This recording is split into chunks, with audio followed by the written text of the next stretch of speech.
Hello and welcome to Patch. I'm your host Paul James. Today I'm joined by Matto Phillips digitally on the other side of, I don't know, about 10-minute drive. 10 minutes down the road. Yeah, we're real lazy about this, but it's also sometime in the evening and I can't do it here with the sun sleeping.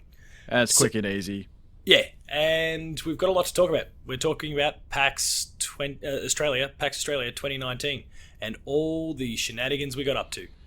The games we played, the things we did and didn't like about PAX, etc., etc. Now, before we get to the games itself, Matto, what do you think of PAX overall this year? Much better than last year. I found it more enjoyable than last year. Don't know why. What didn't you like about last year? Do you remember? I think it was more the Saturday that was a bit overcrowded. Oh, yeah, the Saturday. But they fixed it up. Crazy. Yeah, but I think they sort of lessened the numbers on the Saturday this time around, so it was a lot more, I say, room to walk. I mean, I didn't find that, but maybe that was just my experiences and where I was going. Yeah, maybe.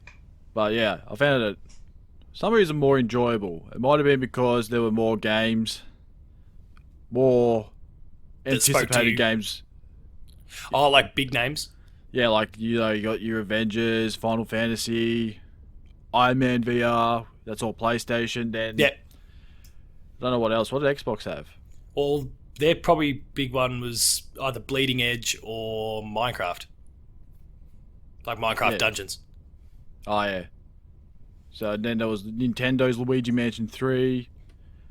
Yeah, I suppose, the big console manufacturers had enough going for them this year. It's this weird sort of like, I mean, you mentioned PlayStation, and technically they didn't really have anything big of their own stuff. Like Dreams is already out in early access. Death Stranding was a video and a video only. Medieval, they literally got people playing a demo that they put on PlayStation Network for people to download. And everyone's still lined up for it. That's the weird thing. Yeah. So the other three that people were flocking to were, I suppose, Call of Duty was there as well, but that's not Call of Duty. That's not a PlayStation exclusive either. So you had Call of Duty, you had Final Fantasy VII, you had Avengers, and you had Iron Man, and they're all courtesy of other companies that have just kind of lobbed in on the PlayStation stage, probably realizing that PlayStation doesn't have jack shit to actually show off. Yeah, exactly. So you can say the same about Xbox as well. They didn't have as much, more exclusively. I mean, at least Bleeding Edge is their own. Minecraft, I guess they ship it out to others, but it is their own thing. Yeah, that's true. I don't know if Minecraft Dungeons is coming to PS4 and Switch and all that. I assume it probably will. At the very least, it'll come to Switch because Nintendo and Xbox are in their own pockets these days. Yes. But so did you go to any outside of party mode, which I saw you at, and were there any other panels that you attended this year? I did. I saw 2 other panels, which is triple the amount I saw last year. At least I only saw one last year. The first one I went to was Jackbox. I think it's just like small little indie games where you play with friends. And Jackbox. Like Jackbox? The Jackbox Party Pack games. Yeah, that's the one. I went to that. I just looked and went, yeah, let's go for a look. And it was entertaining. Saw the way you interact with everyone and how, I say, the internet gets involved as well and votes with your little... I think it was like some... It's a mobile app. Yeah, so it was like one of the games where you're on a cruise ship and you're just a bad comedian and you get all these little subjects and you have to tell really bad jokes and you sort of compare them to someone else and the people vote on who told the better joke. Yeah, all right, fair enough. And then there was the other I've one had called... my fill with bad jokes coming out of PAX. Oh, there's plenty. And then the other one was Push the Button. No, I don't know. Push the button. Push the button's just it's like, what would you say? It's just there's 2 aliens on board and you got to find out who's the alien. And you only got 2 choices to pick from. And if you get one wrong, then you lose. Oh, righto. It's brutal. And they sort of have questions where the normal person has like, what's your favourite animal? And the alien will have something like, what's your favourite plant? Or something like that. So when you see the 2 answers, you can sort of start to pick out who's the alien and who's not. Yep. And you sort of got a time limit. I think you had about 20 minutes to try and figure out who the aliens were, which was actually really interesting. It was entertaining just watching people just turn on each other and just say, "You're an alien," and all that. And then just rip each other apart for it. Yeah, and the other panel I went to was it a WWE Battle Royal? So it just had WrestleBrania. No, I think it was something different. This was just, say, Twitch streamers. I only went there because Barjo was on the panel. Oh, yeah, right. I did see you got a photo with him. I did. Maybe I'll crop that into the video. There's another story after that as well, but yeah, it was just like 8 Twitch streamers versing each other, and who won from their 2 matches played each other, and then they just got and so they played a final match and see who the champ was. And that was that. It was really entertaining, just seeing just people just bash each other, and the crowd was getting into it. It was really good. No surprise that people enjoy watching other people bash each other. Good fun. I know it seems to be the standard thing. Yeah. All right. Yeah. The games now. The Player 2 Pixelcast hasn't gone live yet, but we obviously recorded that on the show floor at PAX, and you spoke about a few games. And maybe we won't dive into them too deeply since you've already given them a little bit of airtime, but what were some of your favourite games from PAX Australia? Yeah, Bleeding Edge. I really did enjoy that. The old little Battle Royale game. Sort of, I'd say it's a little bit different. There's no guns involved. You just go up with your specialised character and just, what do you say, belt the shit out of the other. Is it more like a hero shooter without necessarily being a shooter like Overwatch and that sort of thing, as opposed to a battle royale? Oh, I've never played Overwatch, so I can't really. Oh, I guess like any kind of standard deathmatch sort of mode, like a Call of Duty one, but not necessarily guns. Just a last man standing thing, or team deathmatch. No, it's more of a. What would you say? Like say if you're like a Gears of War Horde mode, where you see. Oh right. Who, say, gets the most points at the end of the. Sort of the time limit. Yeah, okay, now I'm with you. Yeah, so I think that's how it works. So you got your deaths and your kills and whatever, and then you sort of point score at the end of it. Yeah. So I got that. Now then let's see, what else have I got here? I've got actually a whole list of stuff here. I'm trying not to go through. I've got a list on my phone. Yeah, try not to talk about all the Pixel cast. Oh no, feel free to talk about them a little bit. We just won't dive into it super deep since we've obviously already got another podcast coming up. Too much. Okay, Patch subscribers, go listen to the Player 2 Pixelcast. It'll go live Thursday. Yeah, just say Ghost Recon. It's okay. We'll just leave it at that. Didn't really make me want to play it or buy it. It's okay. But no one who has it really wants to play it either. So keep in mind, obviously the game's out now, so you're not the only person thinking that. That's good. Then I played Roller Championships, which is a nice Ubisoft game. That was one of the few games, like AAA sort of style ones, that I wanted to get to and I didn't. So talk to me about it. Yeah. So if anyone hasn't played it, it's free. It'll come out next year, and it's just a 3-on-3 where, like roller derby. You have a ball, and you gotta just do laps, and the more laps you do, so the more points you can get if you throw it through a hoop. So it's like violent. You can bump people. You can steal the ball. Yeah. And I had a fun time with that, and we won. And this is the funny thing: I was playing, and we won, and someone turned around to me. They gave me a high five. Didn't realize it was Hex. Oh, nice. Yeah, I didn't even realize. And I thought, what the hell? I thought, what are you doing here? It just shocked the hell out of me. I didn't know what to do. It's just someone you see watching. You did high five her back though eventually? Of course. Good. Don't leave someone hanging. That's just wrong. Especially if it's Hex. Yeah, and it was just weird because I just wasn't paying any attention. Then just turned around and going, what the hell?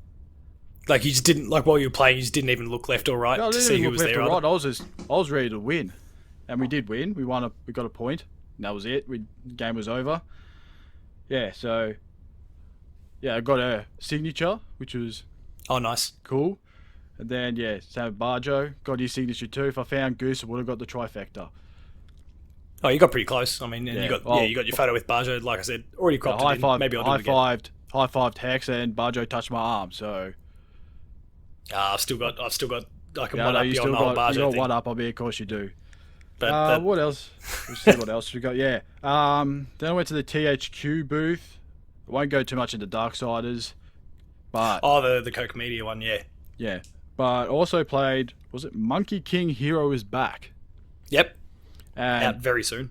yeah, it's interesting. The bloody little kids, what is it? Sounds like Luke from Professor Layton.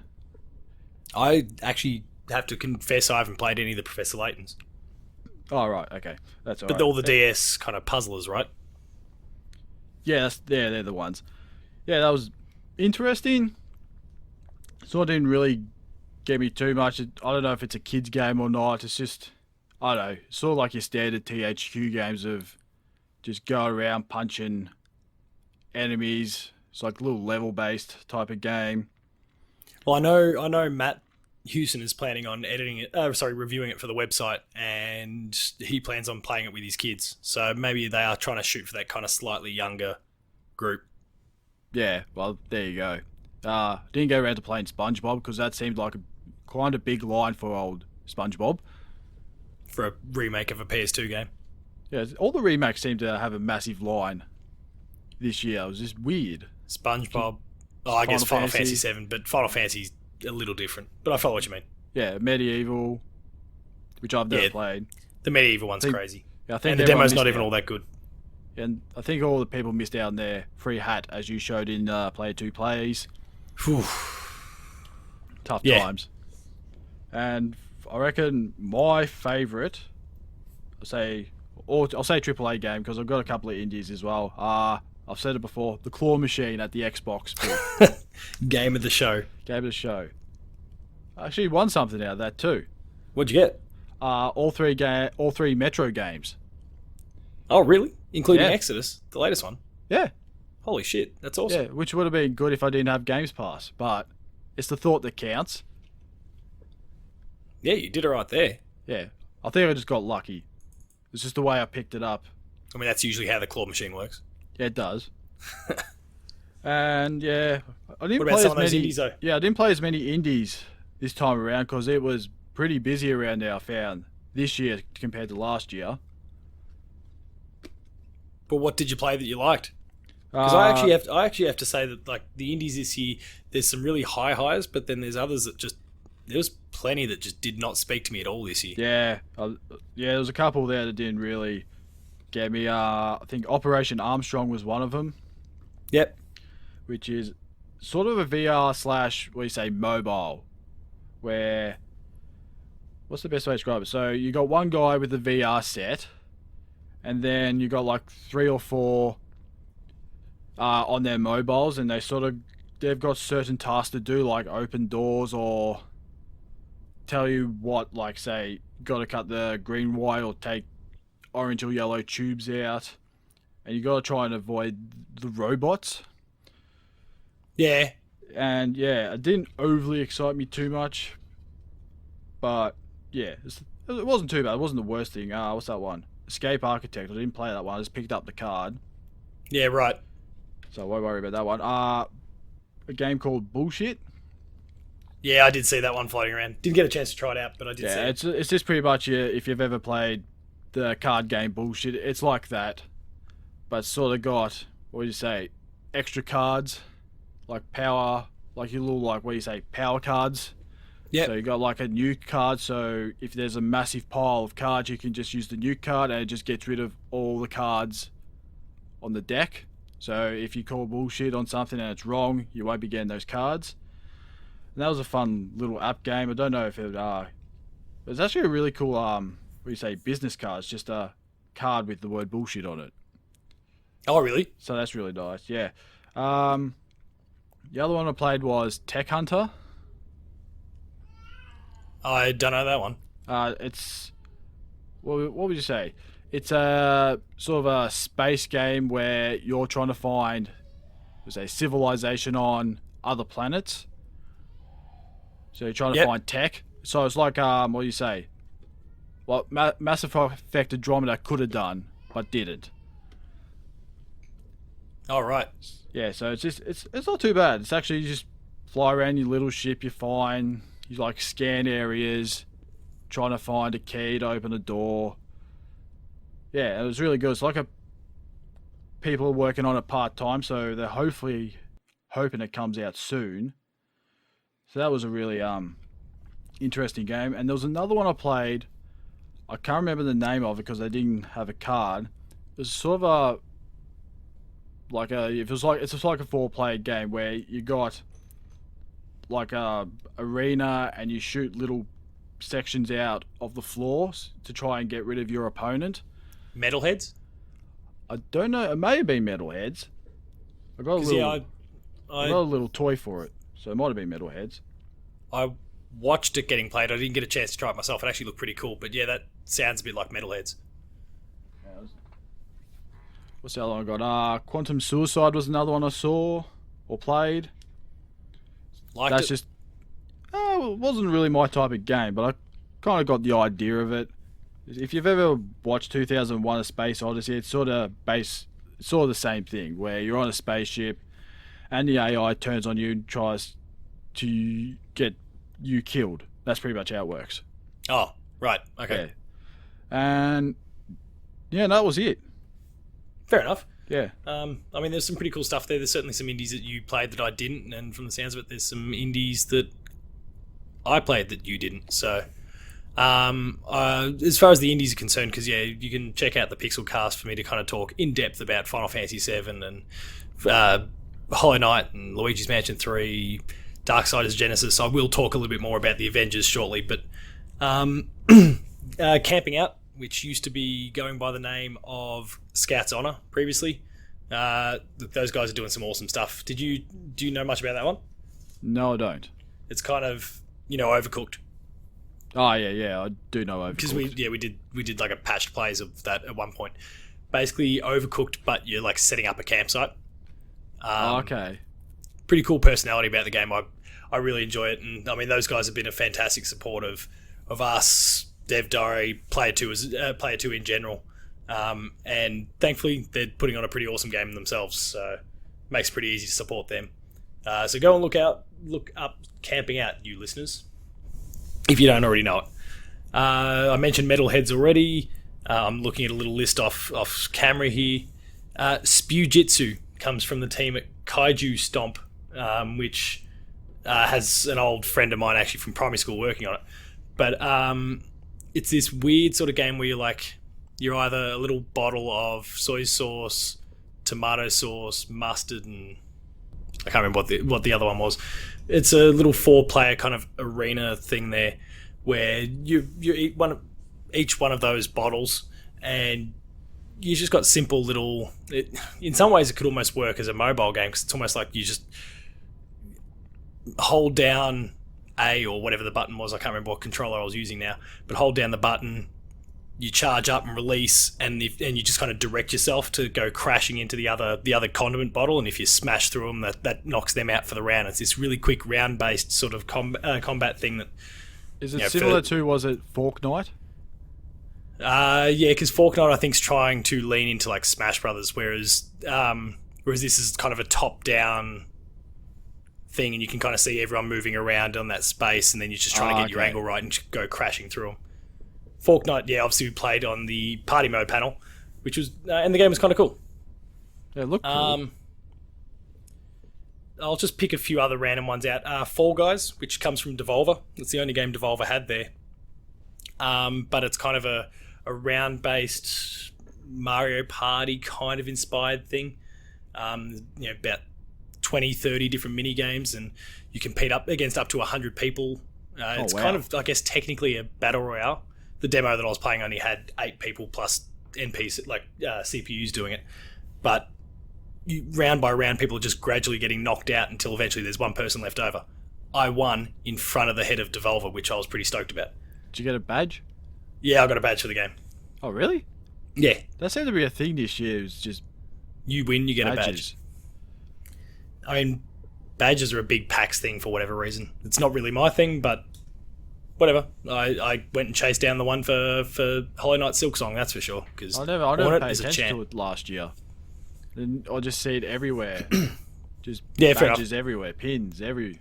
People are all over it, all over their lanyards, all over their bags. It's crazy.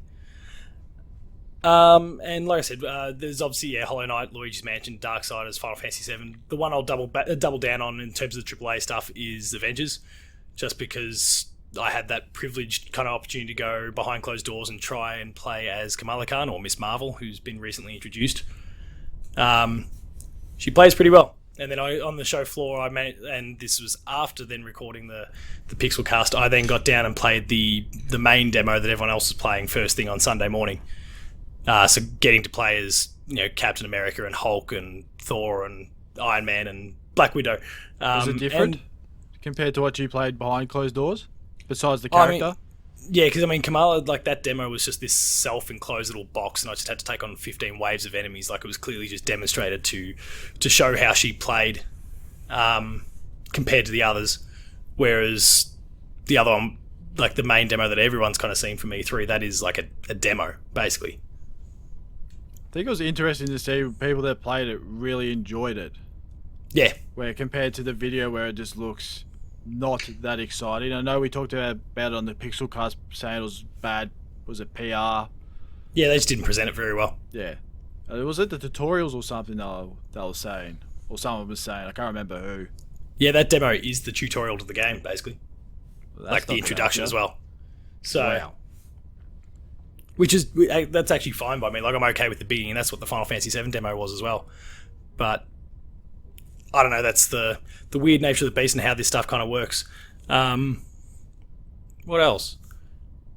Yeah, look, they presented much better. I think it was one of those cases, because I had that private session, they spoke to me for about 20 minutes and just kind of outlined how all the systems work and come together, as opposed to just, here's some trailers, here's some guys in suits on an E3 stage, try to, show it off to everyone. And just...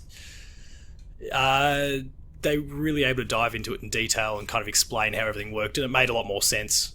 And you could kind of see the direction they were going, rather than them just trying to rush through everything like they did before. So I was pretty happy with it, and then it gave me a new appreciation when I actually then went and played that main demo itself. I think that's a good thing, because I was sort of a bit worried for it for a second, just because of what we saw, those videos shown at E3, just looked at it and just went, yeah. Yeah, it's definitely better. Yeah. Definitely better than how they've shown it previously. And I guess probably the last one that I can't remember whether I did or didn't discuss during the Pixel Cast, but Doom Eternal. I don't think it was you, it was Adam that talked about Eternal. Yeah, good point. Look, Doom Eternal's pretty sweet. I can't wait to play that in March now, not November. But oh well, it's going to be a good game regardless. Delays are never a bad thing. Well, you have a look at the past of, was it Arkham Knight and The Witcher 3? They both had delays, and look how they turned out. Yeah. I'm not going to say it's going to be like a Game of the Year contender, but I'm all for games being delayed if they're not ready. Yeah, for sure. With it. Because we've seen in the past where games have gone out and they've gone horrifically bad. Maybe they've just learned from Fallout 76 or something, who knows? Yeah, it may not be a Game of the Year contender simply for the fact that it's coming out within the same kind of block of 3 months that has Cyberpunk and Final Fantasy VII and The Last of Us and all that sort of stuff. But if the final product is as clean and polished as that demo I played, then it could still very well be right up there. And it's not like the last Doom was a bad game anyway; it was exceptional. Oh no way! And id know what they're doing, so I trust them to make a pretty worthy sequel and a Game of the Year contender, I hope. And what was it? No metal music? No, said by Bethesda? Or maybe that was just a joke. Yeah, I think it was definitely a joke, because music feels just as good as it was before. Mick Gordon did an awesome soundtrack for the first Doom reboot, and this one feels just as awesome. And kind of feels like it's more in sync with the combat too. Like, as more enemies start to appear, it keeps ramping up and up and up. So, and then you got your improved weapons. You got your stabbing knife. Yeah, and you got this weird flamethrower thing on your shoulder. Something. Yeah, it's kind of like shoulder mounted thing. And if you just, I was playing with a keyboard and mouse, so I'm not even going to pretend to know which key it was. But you press the right key, and it just, this flame burst comes, and just roasts them, which was pretty sweet. And And I was talking to a few people who went to the Doom panel that I think was Saturday afternoon or something like that. They hadn't revealed it on the show floor and they hadn't revealed it anywhere else, but they announced in this little thing that there's like a cryo grenade as well that you throw and just really? instantly freezes whatever the thing is that you're after. So that might be one to look out for as well. Whenever they kind of finally decide to show that properly to the world. Presumably with their next trailer or whatever. Which hopefully will be soon. Well, yeah. They might. Maybe the Game Awards? I don't know. Oh, maybe. Forgot about that. Yeah, the game still looks awesome because we've delayed it. Don't worry. It's going to be great. They'll definitely show something before the end of the year. You'd think. Any last PAX thoughts before we wrap this one up? I'll be back next year. Yeah, I was happy enough with that. And of course, next year we've got the PS5 and the next Xbox that'll be there, which will give us plenty of awesome big names to play. We'll definitely have to try and get you a media pass or a content creator badge, whichever one works. Or maybe the new Halo will be there. You'd think so. Yeah. At that point, you'd think so, yeah. Well, we know where you'll go then. Not Halo. I haven't even played the other... Was it 5? Is it 5 of them? I guess, and then you can count ODST. And... No, I'm not counting Reach or ODST. I mean just like the numbered ones. I've actually got the game here. I'm actually looking at it and never got around to play it. I finally got Gears of War loaded up, so that's ready to go. After about 2 months of downloading. But Halo's the next one on my list. Time to make it happen. Yeah, it's only, been out for 15 years? Or even more than that. Probably Halo. 20. 20? Getting close to 20. I'm way behind. Not quite 20 yet, but it's getting pretty close. It's getting up there.